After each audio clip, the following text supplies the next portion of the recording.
Olá, meus amigos, muito boa tarde, mais uma vez, tá bom? O assunto agora é super importante, quero chamar a sua atenção. Você que é pai, mãe, você que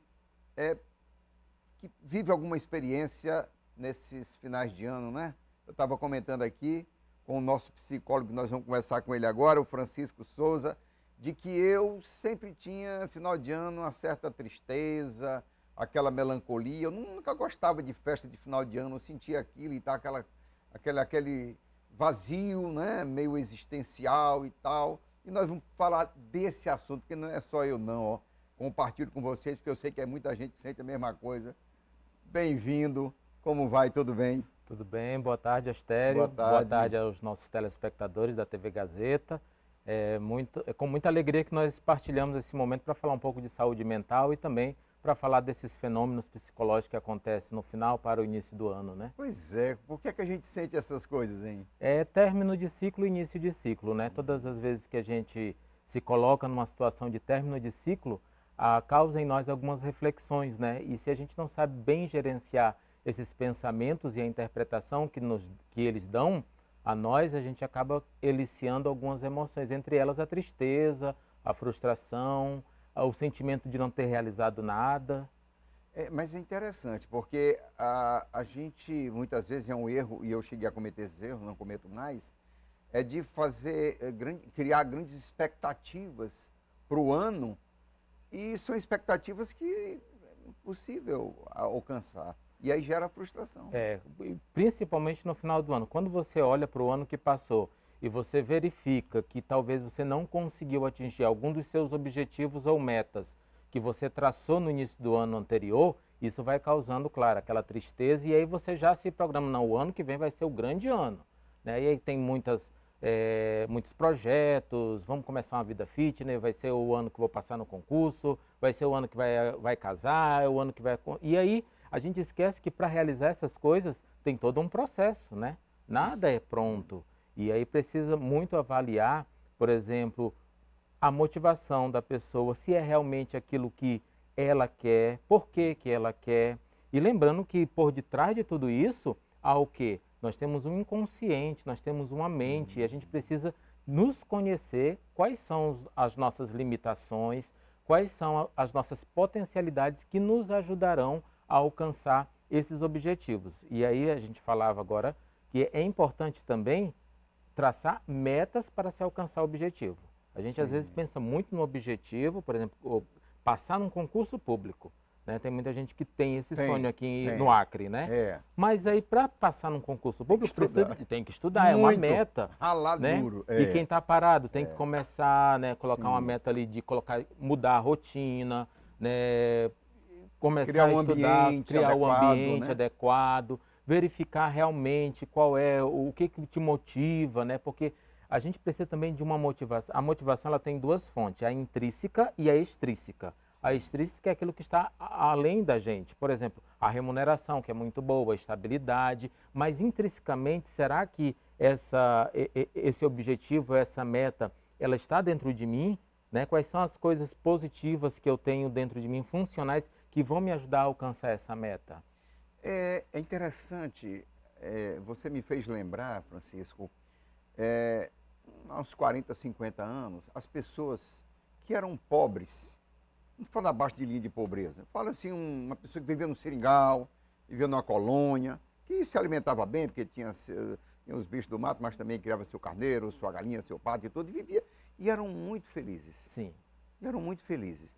E a sensação, eu li inclusive num livro de Tolstói, ele falando que os mujiks, que eram o pessoal da zona rural da Rússia, eles eram mais felizes de quem vivia na aristocracia da Rússia, naquelas festas, aquelas farras que duravam dias e tal. E aquele pessoal, a fé era maior, a alegria era maior, o contato com Deus parece que era muito mais próximo.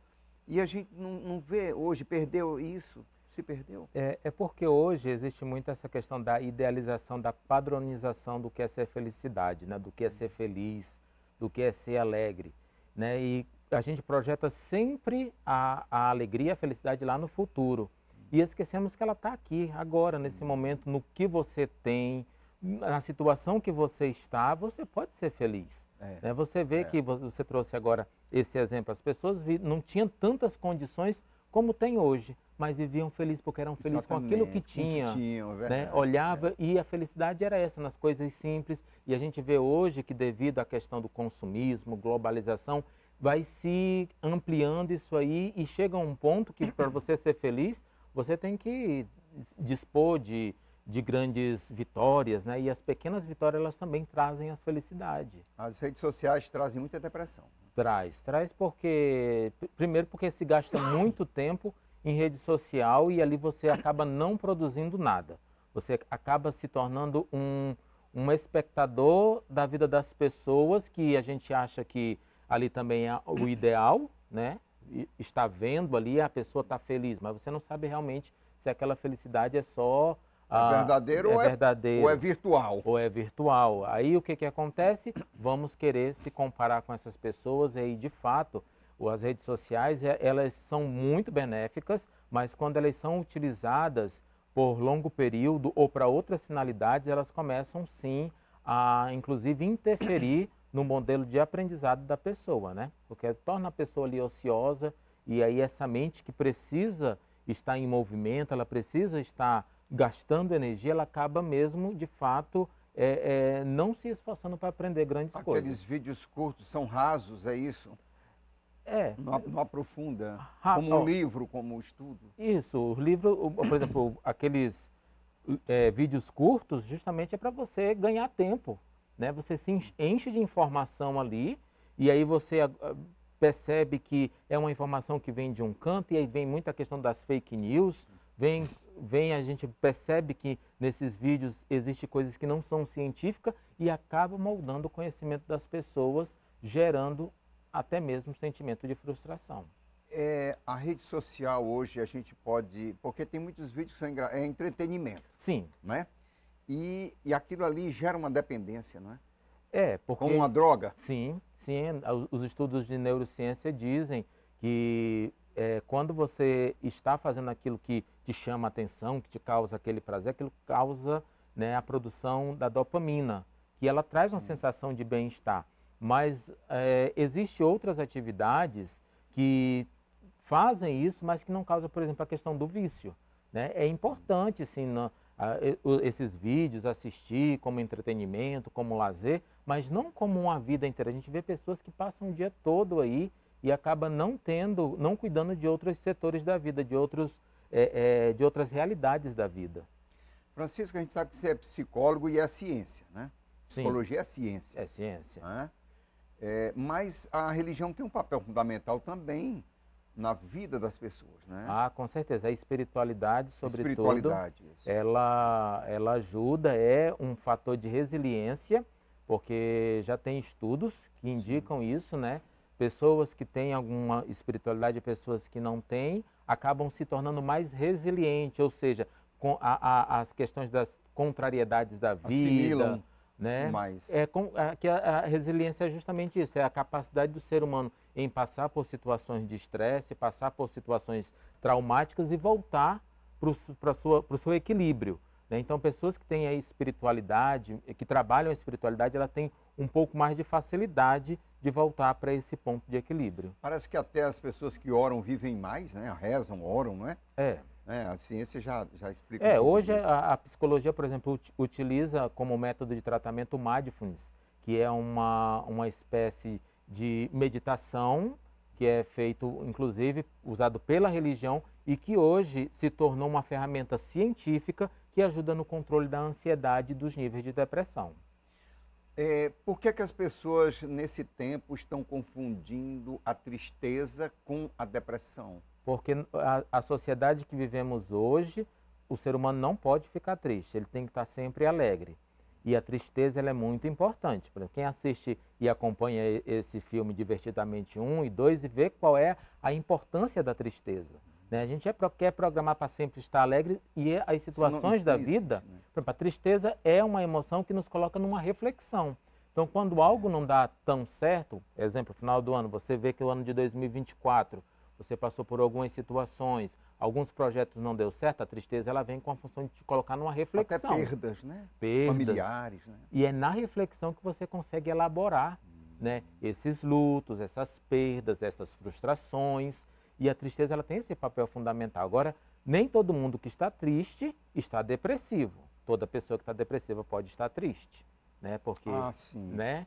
A depressão mesmo ela tem suas características. Tem características, né? tem da tristeza. Tem um manual de diagnóstico de doenças que ela tem que se encaixar ali. Não é só a tristeza, ela não é a definição só da depressão, né? Nós não podemos usar esse termo, né? Porque a gente acaba usando de fato que tudo Parece que mistura tudo e não é assim. E é como a ansiedade. Todo ser humano tem ansiedade. Agora tem as pessoas que têm os transtornos de ansiedade ou uma ansiedade mais elevada que acaba de fato. Porque a ansiedade ela é funcional, ela te coloca, né, em estado de alerta. Em estado de alerta, né? Para te preparar. Por exemplo, se eu não fosse ansioso, quando me ligaram, eu não teria me preparado para esta entrevista. Então, ela me coloca nessa condição de preparar. Então, a ansiedade... Alerta, no estado de alerta. Alerta que eu preciso me preparar para alguma coisa. Só que aí acontece que, às vezes, a ansiedade ela acaba sendo disfuncional, né? Ela acaba mesmo prejudicando, e aí é onde precisa de tratamento. E aí o grande convite que eu faço é que a gente possa valorizar nossa saúde mental,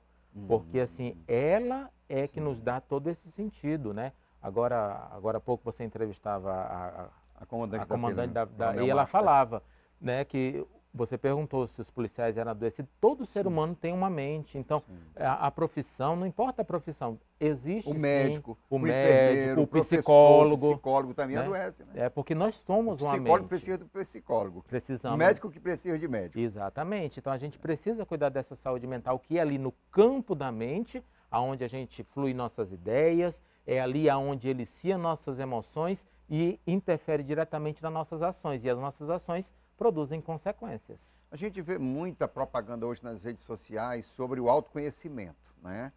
E me parece que o conceito de autoconhecimento, proposto inclusive por Sócrates e Platão precisamente, era uma coisa, um autoconhecimento de um ideal.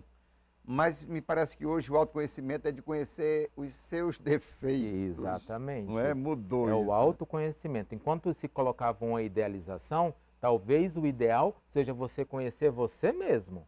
E é a terapia que faz esse trabalho. Por isso, na primeira oportunidade, procure um psicólogo, né? Sabemos importante, não é? Que ainda a gente não tem as políticas bem definidas, que amplamente tem o psicólogo à disposição da comunidade, mas assim, se você tem uma oportunidade, procura na rede pública, procura nas iniciativas privadas, como também nos trabalhos sociais que existem aí em diversos movimentos. Eu vou lhe fazer um convite público aqui, mas você pensa, e a Gisele deve estar acompanhando o programa ali também, porque eu acho que tem muitas pessoas que estão nos assistindo e que têm vontade até de fazer perguntas. Sim. Tá bom? Então eu queria te fazer um convite para você retornar aqui noutra oportunidade.